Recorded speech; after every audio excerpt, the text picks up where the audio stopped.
Larry Elder is an absolute lunatic. Elder's views are conservative and right-wing. Thank you. He's voted for Republican forever. Very nice. Ardent supporter of Donald Trump, praising him on Twitter often. He claimed that Donald Trump's election in 2016 was a miracle. He is almost God-sent. Elder said he did not believe Biden won the 2020 election fairly. He said it's unfair to blame Trump for the January 6th Capitol attack. Oh, but he opposed the tariffs imposed by Trump. That's nice. The tariffs were pretty dumb, I think. In his 2000 book, Elder laid out a 10-point plan to save America. He called for abolishing the IRS, okay, creating a national sales tax, reducing government by 80%. What? How can people who say stuff like this possibly be taken seriously? Reduce government by 80%? What the literal f*** does that mean, Larry Elder? Ending welfare and entitlements, abolishing the minimum wage, and eliminating corporate taxes. That's how we'd save America. He opposes minimum wage laws, arguing the ideal minimum wage is $0.00. I think that's pussy shit. Larry Elder, why not set the ideal minimum wage below $0.00?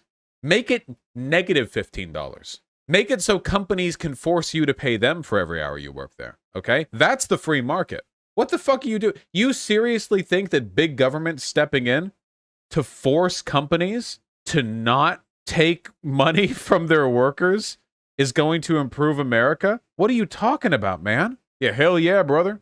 There we go. I was out of line in the cam. My fucking forehead kept getting cut off. On a CNN Crossfire segment in 2013, along with New Jersey Governor Chris Christie, Elder criticized Christie for accepting the architecture of the welfare state, claimed the government took almost 50% of American people's money through mandates. A claim he supported by referring to an analysis by the conservative advocacy group Americans for Tax Reform. PolitiFact rated his claim mostly false. Yeah, wait, 50%? That's higher than the highest tax bracket.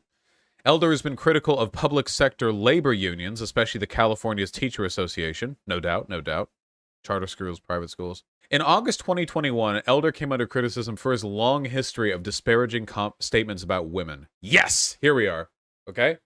Vaush, want to do something fun? What is your face your hater, Jason, here? What does that mean? Elder has contended that women know less than men about political issues, economics, and current events, mocked women who took part in the 2017 Women's March as obese. Jesus, that's direct.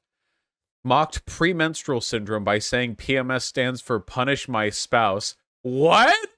Endorsed pregnancy discrimination by employers. Reposted an article on his website that likened single mothers on welfare to stray cats, and claimed that statistics about domestic violence against women are exaggerated to promote feminism. That's my guy right here. Larry Elder, literally a 2016 YouTuber. True.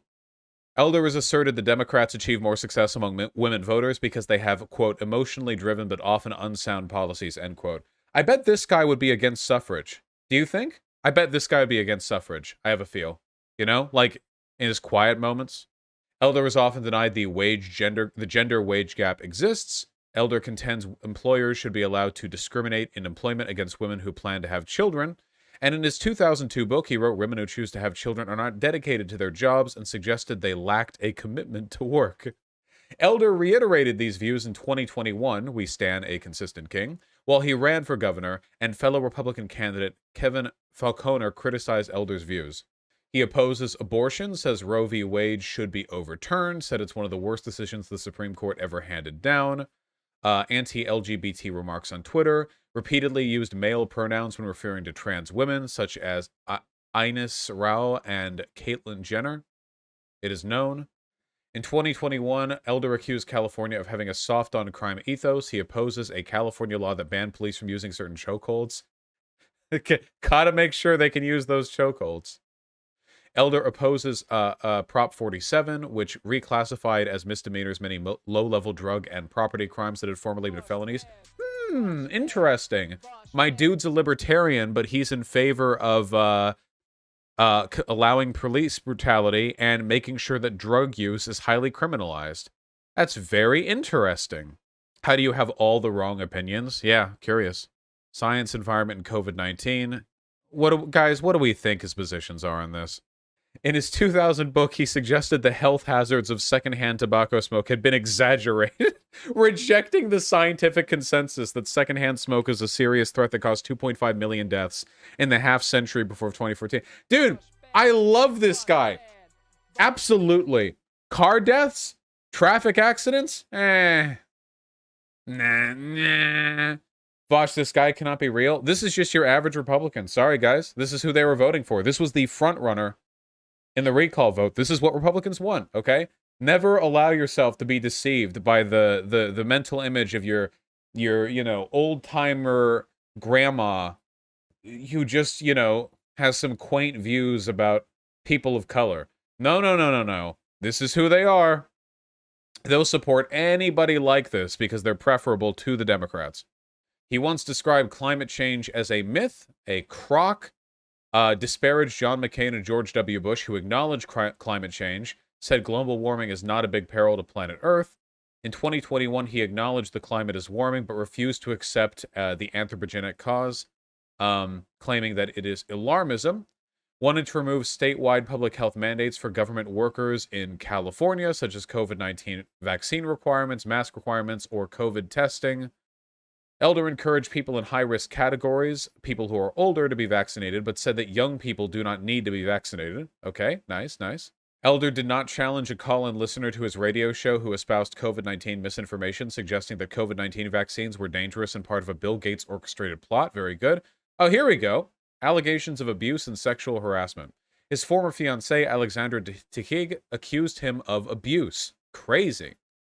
A longtime former radio producer for Elder was engaged to him between 2013 and 2015. Tikig said that Elder had demanded the show devotion. She showed devotion by having Larry's Girl tattooed on herself. Okay. And during an argument, brandished a gun in a threatening manner. Okay. After Tikig's allegation became public, the Sacramento Bee editorial board and fellow candidates Kevin Falconer and Caitlyn Jenner called for Elder to withdraw from the race. He denied those accusations. In 2011 episodes of his radio program, Elder said he had twice been accused of sexual harassment, denying both allegations. In one case, Elder defended himself by implying the woman was too unattractive for him to sexually harass, saying, if you had seen her, you would know that the picture would be a complete defense. I'm just saying. We got it. Morally upstanding conservative values right there, folks. Right there. And this is what Republicans want, by the way. This is what Republicans want. This is what they want. I'm sorry. People say, ooh, Vaush, you're too harsh when you criticize Republicans. You paint them all in a bad brush. Nah. As long as these are the candidates they support, I think I can say, you know, whatever the fuck I want about Republicans.